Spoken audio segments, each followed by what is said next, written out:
Thank you very much, everybody. So this is a big, big day, a beautiful day, potentially one of the great days ever in civilization. Things that have been going on for hundreds of years and thousands of years. We're going to, at least we're at a minimum very, very close, and I think we're beyond very close.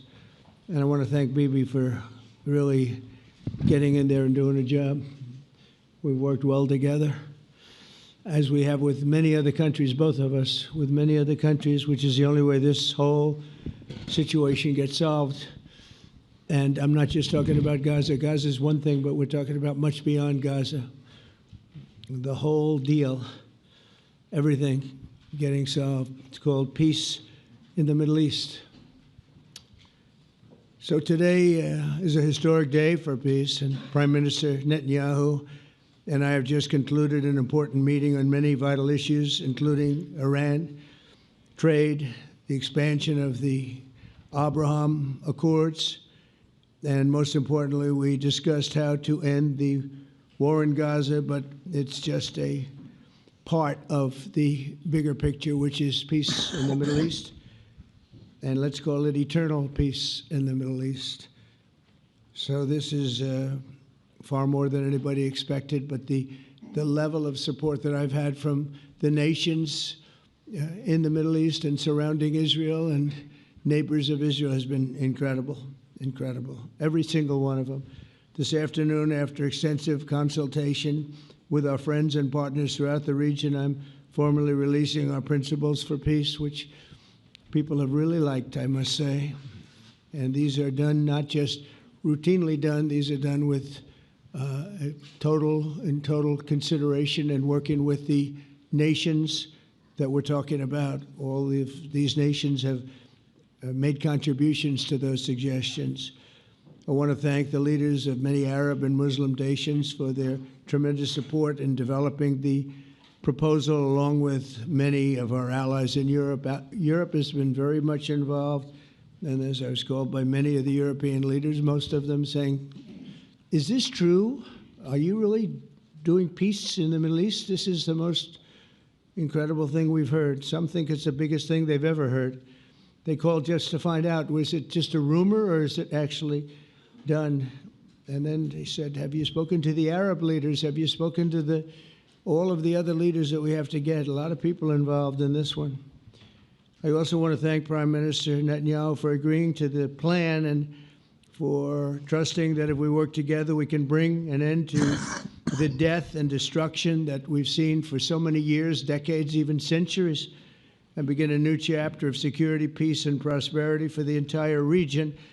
And I want to just say that my meetings and dialogue that we had with so many countries, Saudi Arabia as an example, the king is a phenomenal person. The Emir of Qatar, he's an incredible people. UAE, and that's MBZ and ABZ. We're totally involved. These are the people that we've been dealing with and who've been actually very much involved in this negotiation, giving us ideas, things they can live with, things they can't live with. Pretty complex.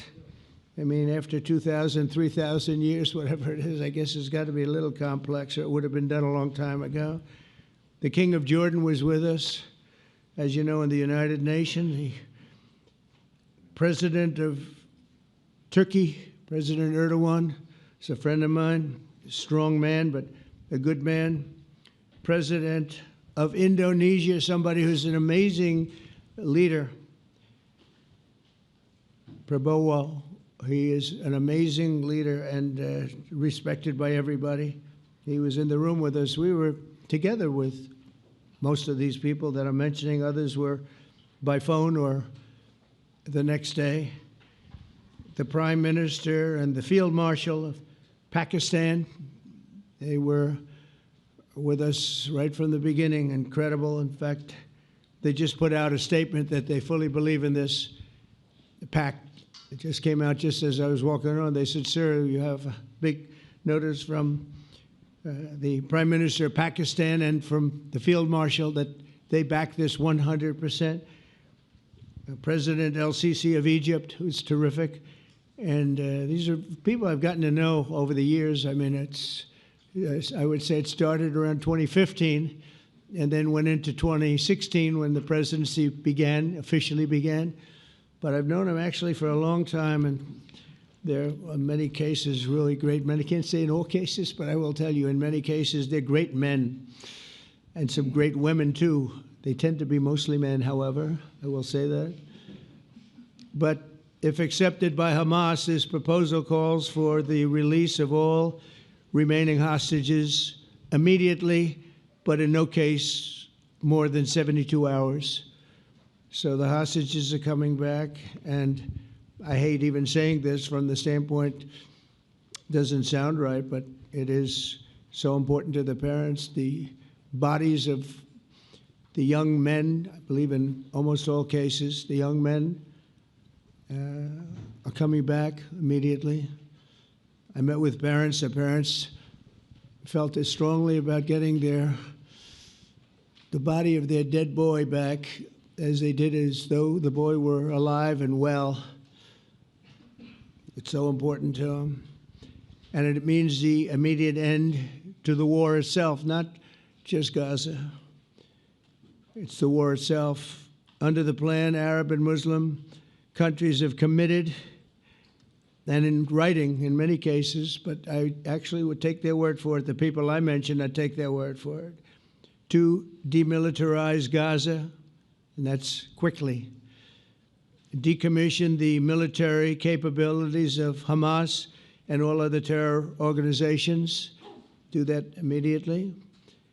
And we're relying on the countries that I named and others to deal with Hamas. And I'm hearing that Hamas wants to get this done too, and that's a good thing. And destroy all terror infrastructure, including the tunnels, weapons of production facilities. They have a lot of production facilities that we're destroying. They'll also help train local police forces in the areas that we're discussing right now, in particular in and around Gaza, working with the new transitional authority in Gaza. All parties will agree on a timeline for Israeli forces to withdraw in phases. They'll be withdrawing in phases. No more shooting, hopefully, as progress is made toward achieving these goals. Arab and Muslim nations need to be allowed the chance to fulfill these commitments of dealing with Hamas. They have to deal with them because they were the one group that we have not dealt with. I haven't dealt with them. But the Arab countries are going to, and Muslim countries are going to be dealing with Hamas, and I believe they've already been there. I think they probably have an understanding, and they haven't maybe mentioned that, but I would imagine they do. Otherwise, they wouldn't have gone as far as they've gone. If they're unable to do so, then Israel would have the absolute right and actually our full backing, the U.S. full backing. Marco's here, and a lot of our leaders are here, our great Vice President, Susie Wiles, Steve Witkoff, Jared Kushner. They've been so involved in this process. I don't think anybody else could have done it or even come close. But it's we're right there. We're right there. First time in thousands of years, I think you can probably say, if you really look into it, if you study back, if you're a scholar, you would say thousands of years. Israel would have my full backing to finish the job of destroying the threat of Hamas. But I hope that we're going to have a deal for peace. And if Hamas rejects the deal, which is always possible, they're the only one left. Everyone else has accepted it. But I have a feeling that we're going to have a positive answer. But if not, as you know, Bibi, you'd have our full backing to do what you would have to do. Everyone understands that the ultimate result must be the elimination of any danger posed in the region, and that danger is caused by Hamas. The tyranny of terror has to end, and this is, again, something that we're looking for. This is eternity. This is for forever. To ensure the success of this effort, my plan calls for the creation of a new international oversight body, the Board of Peace, we call it, the Board of Peace, sort of a beautiful name, the Board of Peace, which will be headed, not at my request, believe me, I'm very busy, but we have to make sure this works.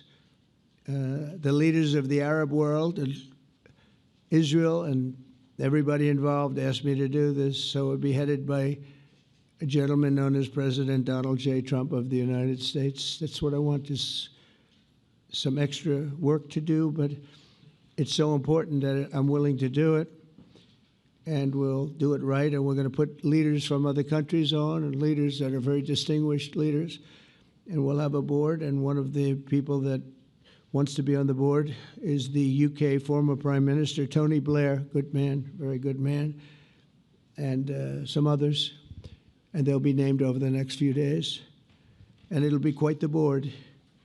Working, everybody wants to be on it now. I don't know if that had anything to do.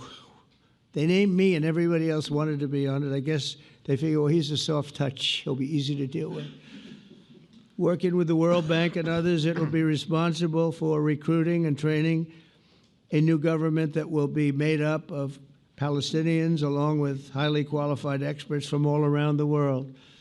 Hamas and other terrorist factions will play no role in the board, but they'll play no role in the governance of Gaza at all, directly or indirectly. As you know, thousands of Hamas leaders have been killed and soldiers have been killed. And we can never forget October 7th, but thousands have paid the price for that. And now it's time to get our hostages back and get back to trying to build something that's really great and very important. In our meeting today, Prime Minister Netanyahu was very clear about his opposition to a Palestinian state. And he continuously mentions October 7th, and I understand that. Most people do. And I understand and respect his position on many things, but what he's doing today is so good for Israel.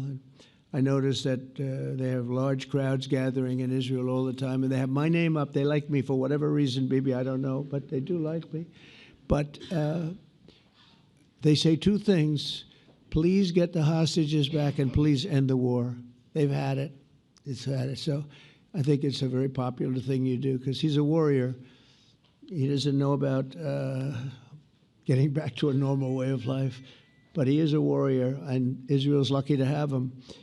But now the people want to get back to peace. They want to get back to normalization in a true sense. Several countries have foolishly recognized the Palestinian state. As you know, some of our European friends, allies, good people, but they're really, I think, doing that because they're very tired of what's going on for so many decades. They've been presidents and prime ministers for years, and during this time, having to do with the Middle East, all they're doing is talking about the same thing over and over. They want to see it get back. And nobody wants that more than me, or I believe Bibi too. But the people of Israel want it. They really want it. They want the hostages back.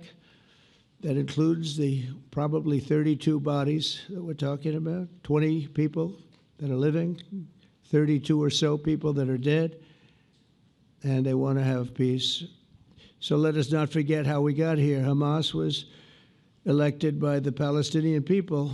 Israel withdrew from Gaza thinking they would live in peace. Remember that a long time ago? They withdrew. They said, you take it.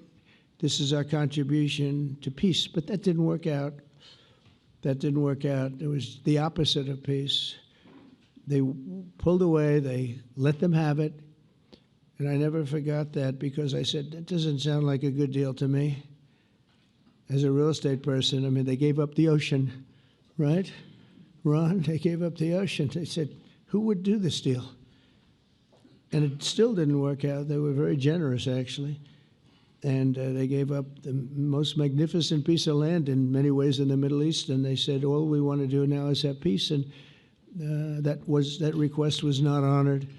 Instead of building a better life for the Palestinians, Hamas diverted resources to build over 400 miles of tunnels and terror infrastructure, rocket production facilities and hid their military command posts and launch sites in hospitals, schools, and mosques. So if you went after them, you'd be after them, and you wouldn't even realize you ended up knocking out a hospital or school or a mosque. A terrible thing, terrible, terrible way to have to fight. No fight is good, but that's a real bad one. So there are many Palestinians who wish to live in peace. Many. I've seen so many of them. And they have support. And I challenge the Palestinians to take responsibility for their destiny, because that's what we're giving them. We're giving them responsibility for their destiny, fully condemn and prohibit terrorism and earn their way to a brighter future. They don't want the life that they've had. They've had a rough life with Hamas. If the Palestinian Authority does not complete the reforms that I laid out in my vision for peace in 2020, they'll have only themselves to blame. We're giving them an amazing footprint, and they have amazing support from the leaders of the Arab world and the Muslim world, the great leaders. These are great leaders. These are unbelievable leaders that have built great countries and very wealthy countries. What the future holds for the Palestinians, no one really knows, but the plan that we put forward today is focused on ending the war immediately, getting all of our hostages back, getting everything back. Hard to believe when you even say it, and creating conditions for durable Israeli security and Palestinian success. Israeli security is going to be involved. We're going to help you.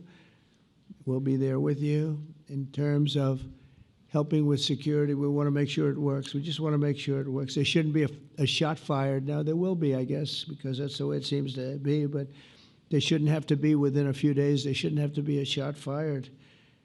Maybe for eternity. Wouldn't that be nice? I hope it's true. I can tell you the leadership of that region feels that there's a good chance of it being true. So this will lead to this agreement that we're talking about will lead to a sustainable long-term peace. No president in history has been a greater friend of the state of Israel than I have, in addition to negotiating the Abraham Accords. I like to say it that way because the real people, that's what they call Abraham. I would say Abraham, but it's so much nicer when you say Abraham.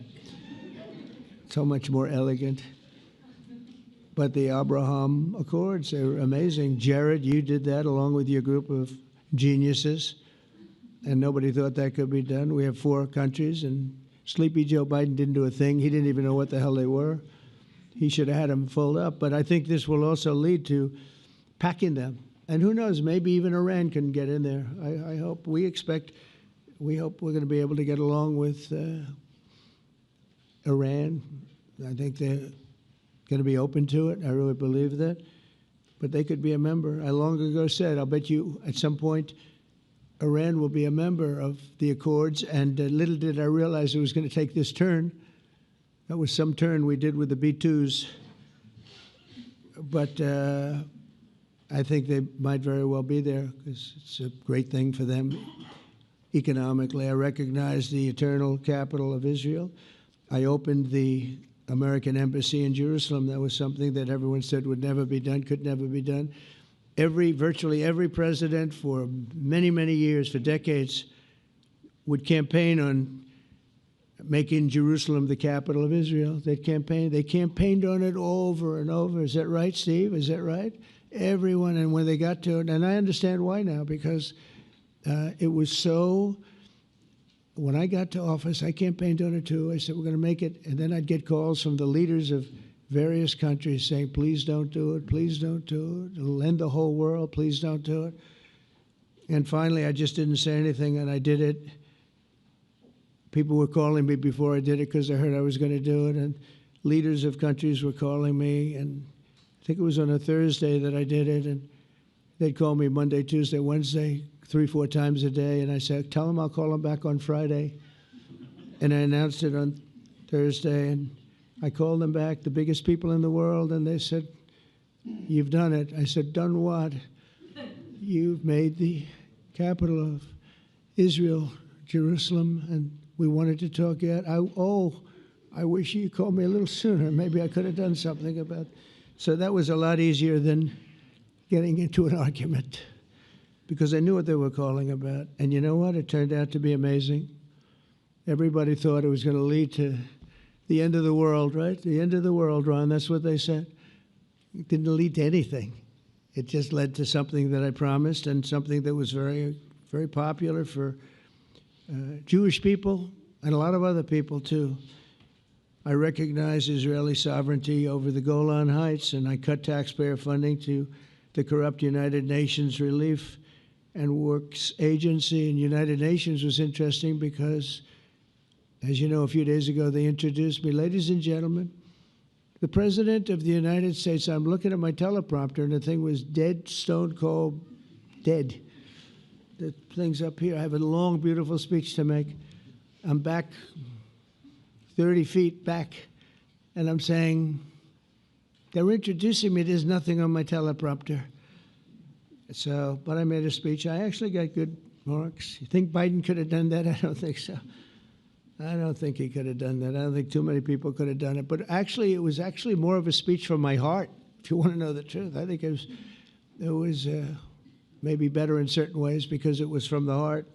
It has to be from the heart. Otherwise, you're in big trouble. But I cut taxpayer funding for that very corrupt United Nations Relief and Works Agency, and nobody thought that would be done, and withdrew from the horrible Iran nuclear deal that was imposed upon Israel by Barack Hussein Obama and Biden. And I don't think Biden knew anything about it, though. I don't think he knows anything about it now, actually, if you ask him. He'd say, what is that? And we obliterated Iran's nuclear enrichment capacity, making it impossible for them to have a nuclear weapon, which they would have had probably in about 2 months from that. But I've never asked Israel to compromise its security, but we had big, strong talk. Nobody's been better to Israel. No president's been better to Israel than Donald Trump. But we had a long, strong talk, Bibi and I, and he understands it's time. It's time. History has shown, and the people of Israel want it. And the people of the Middle East want it. The people of enemies of Israel want it, but they don't have really too many enemies right now. And you know what? Many countries have gained great respect for Israel, for the way they fight, for the job they do, including me. I had respect anyway, but they gained respect. History has shown us that those who have relations with Israel have thrived, while those who have devoted resources and attention toward the destruction and even annihilation of Israel have languished. They haven't done well. Israel is not going anywhere. They're going to coexist with other people and countries in the region, from Syria to Lebanon to Saudi Arabia. The promise of a new Middle East is so clearly within our reach. This is the closest we've ever come to real peace, not fake peace, not political fool's peace.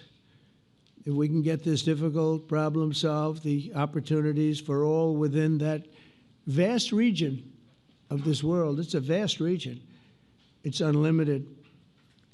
The Abraham Accords show that all countries are better off when they communicate and work together and embrace new opportunities. I hope Jared and Steve and Susie and Marco and JD, we have great people. I hope you guys are going to work very hard to get these other countries in, because now they have no excuse. There's no longer an excuse. They were somewhere hesitant. And I tell you, the 4 countries that went in, I give them tremendous credit, and it's worked out incredibly well for them. In the same spirit, I'm pleased to report that earlier today we took another important step toward greater understanding in the region. A short time ago, we had a historic phone call in the Oval Office with Prime Minister Tani, who's really a great person. So we had a great talk, and I was on the phone, and Bibi was talking. Prime Minister Al-Thani was of Qatar. They really had a heart-to-heart conversation. It was a great conversation, I thought. It was productive. It was everything that you need to have something turn out to be successful. And I want to thank Bibi, and I want to thank the Prime Minister. It was fantastic. We agreed to launch a formal trilateral mechanism between Israel, Qatar, and the United States to begin a dialogue to enhance mutual security, correct misperceptions, and avoid future misgivings. And I want to thank Qatar, its leadership, and the Emir.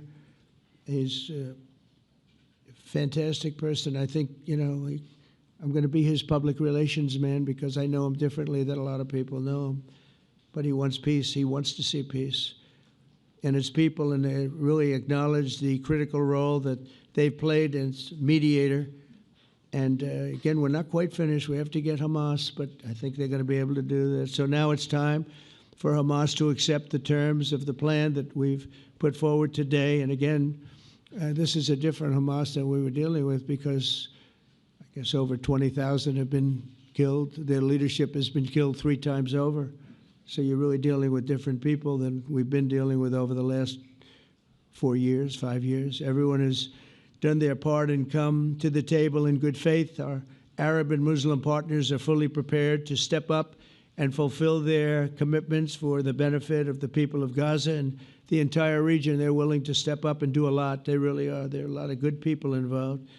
Everybody who wants to see an end to the violence and destruction should be united in calling for Hamas to accept the extremely fair proposal so that we can end the war and get us back our hostages right now and have everlasting peace. And I look forward to having relationships with everyone. As the chairman of the board, I'll be involved, and we'll have meetings with some very smart people that'll be working over there to make sure that we haven't just been wasting time with an agreement that doesn't get done. The task of building peace will not be easy. There are some of the hardest problems in the world to solve, and that's why it's been going on for so many centuries.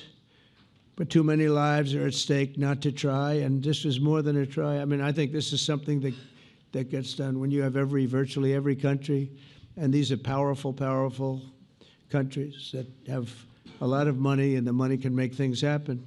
A lot of countries try, and they don't have any money. These are very rich countries that can make things happen. So together we'll forge a much safer and more hopeful future for everybody, including Israel. And I want to thank Prime Minister Netanyahu for his partnership. And I want to thank all of the leaders, the kings and the emirs and the presidents and prime ministers, people I mentioned. And they've been absolutely fantastic to work with. And it's just happened very quickly. It's happened from a couple of weeks before I had a couple of meetings, but a couple of weeks before we went to the United Nations, and we had some incredible meetings. It all came to place. It all took place, and everybody wanted to be a part of it. I don't have anybody that's saying we don't want anything to do with it. It's just the opposite. And I'll tell you, a couple of years ago, a year ago, I don't think we would have had this kind of participation, Mr. VP, right? I don't think we would have had. It's been amazing. The participation was 100%. Everybody wants to be a part of it. And everybody, those very strong countries, everybody wants it to work. So, Bibi, congratulations on this. I think this will be your crowning achievement, frankly. If this all works out, we think it will. It's going to be your crowning achievement. And I want to thank you very much for being here. Thank you. Please. Thank you. Thank you. Mr. President, first I want to thank you for graciously hosting me once again in the White House. And second, I want to thank you for your friendship and for your leadership. From Jerusalem to Tehran, from the Golan Heights to Gaza, you've proven time and again what I've said many times. You are the greatest friend that Israel has ever had in the White House. And Mr. President, you and I both know it's not even close. While you focus at home on making America great again, your leadership abroad is changing the world for the better, ending wars and advancing peace. I believe that today we're taking a critical step towards both ending the war in Gaza and setting the stage for dramatically advancing peace in the Middle East, and I think beyond the Middle East. very important Muslim countries. I support your plan to end the war in Gaza, which achieves our war aims. It will bring back to Israel all our hostages, dismantle Hamas's military capabilities, end its political rule, and ensure that Gaza never again poses a threat to Israel.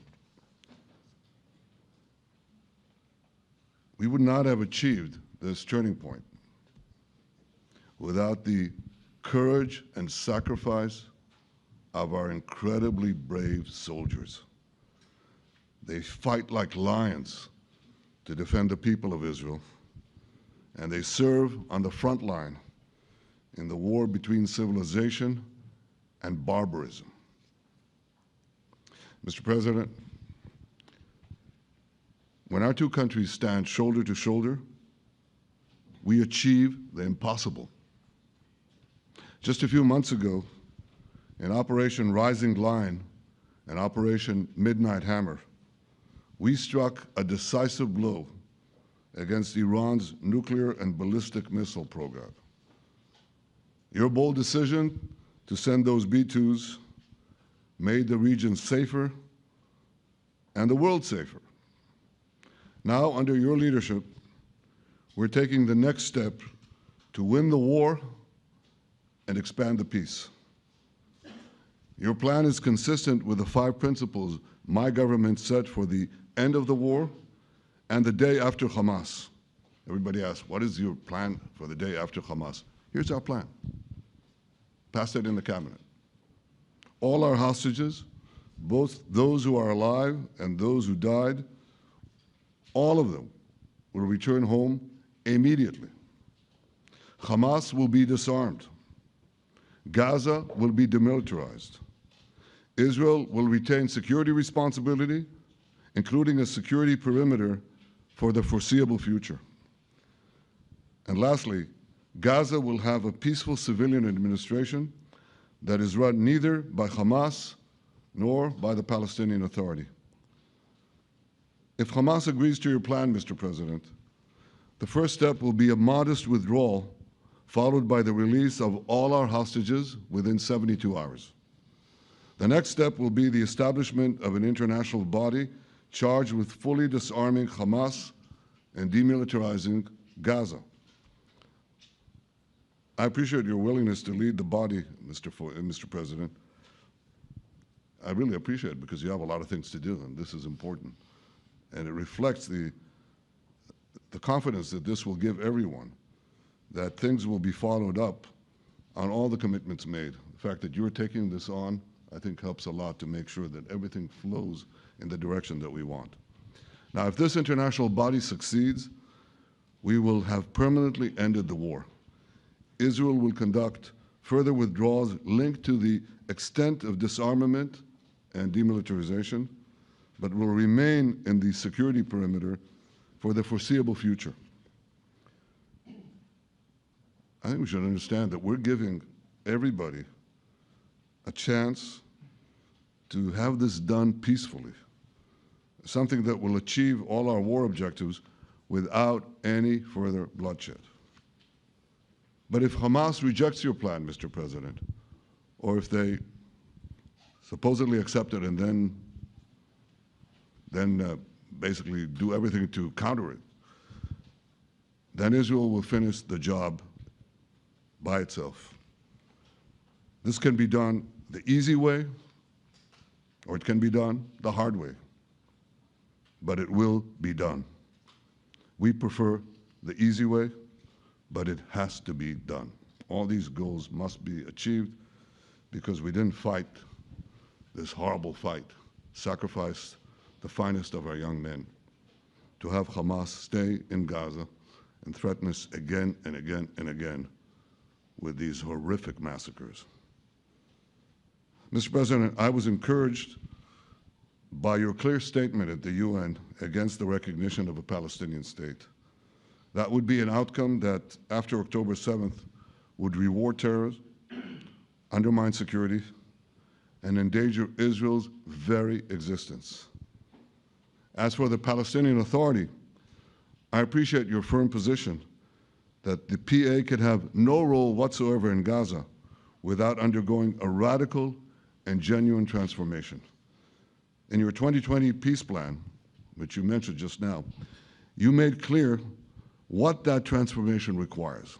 It's not lip service. It's not checking a box.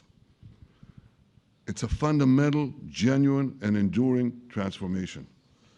And that means ending pay to slay, changing the poisonous textbooks that teach hatred to Jews, to Palestinian children, stopping incitement in the media, ending lawfare against Israel at the ICC, the ICJ, recognizing the Jewish state, and many, many other reforms. It won't come as a surprise to you that the vast majority of Israelis have no faith that the PA Leopard will change its spots. But rather than wait for this miraculous transformation, your plan provides a practical and realistic path forward for Gaza in the coming years, in which Gaza will be administered neither by Hamas nor the Palestinian Authority, but by those committed to a genuine peace with Israel. I think this can be not only a new beginning for Gaza, I think it can be a new beginning for the entire region. Under your leadership, we can re-energize, well, I've got to contribute my own, we can re-energize the Abraham Accords. That's what it's called in the original Hebrew, Abraham. Abraham is fine, Abraham, however you want to call it. Under your leadership, Mr. President, we can re-energize the Abraham Accords that we forged 5 years ago. We can expand them to many more Arab and Muslim nations that choose moderation over extremism. I think there's an opportunity here. It's not going to be easy, it's tough going, but I think if we succeed, you're absolutely right.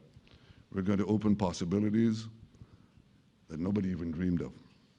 But I think we dream of them. As you've told me, Mr. President, and you've told the world many, many times, you said, remember October 7th. Remember October 7th. And we do. We will never forget the horrors of October 7th, and we will do whatever is necessary to make sure they don't happen again. Since October 7th, Israel's enemies have learned a hard truth. Those who attack us pay a heavy price, but those who partner with us advance progress and security for their peoples. President Trump just said it. It's also in the Bible. It says, those who will bless you will be blessed, and those who will curse you will be cursed.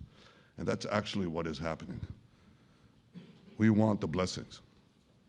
I think we've done a lot in the past 2 years to end the curse. We're not finished, but we've done a lot. And we've done a lot together to end the curse. I want to thank your entire team for their efforts to get to this point. I especially want to thank Steve Witkoff and Jared Kushner for their indefatigable work to bring Israel and Arab states in the region closer together. I am deeply grateful to both of them for their work. We had a phone call today just to make it clear. I said to the Prime Minister of Qatar, Israel was targeting terrorists, wasn't targeting Qatar. And of course, we regretted the loss of the Qatari citizen, wasn't our target. And I very much appreciate President Trump's proposal to have a trilateral body, the United States, Israel, and Qatar, to work out respective grievances. There are quite a few. But if we could try to mitigate them or put it on a different footing, I think that'll be good for everyone. Above all the people, the fine team, and many helpers who've done this, I want to thank you, Mr. President. History has already shown that under your leadership, Israel and America can change the face of the Middle East. And today I'm hopeful that your plan to end the war in Gaza will do so again and do so soon. It will free our hostages, end Hamas's tyranny in Gaza, and enable a more secure and prosperous future for the peoples of our region. Thank you, Mr. President. May God bless America. May God bless Israel. May God bless the indispensable alliance between our countries. And may I add, in Hebrew, G'mal Chatima Tova, may we all be inscribed in the book of life. Thank you. Thank you very much, Bibi. So I think while we wait for these documents to be signed and get everybody in line, I think it maybe is not really appropriate to take questions. I'm meeting with, as you know, a couple of Democrats in a little while about the country, about keeping our country open. They're going to have to do some things because their ideas are not very good ones. They're very bad for our country. So we'll see how that works out.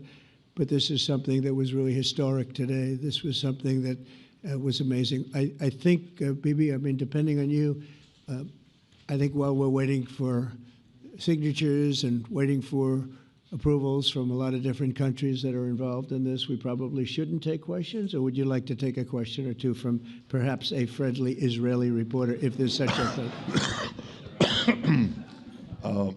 That's a very, very tough proposition. But I would think, Mr. President, that I would go by your instinct that this is, we'll have enough time for questions. Let's settle the issue first, I think. No. Thank you very much, everybody. Thank you.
Would you be so kind as to unhook me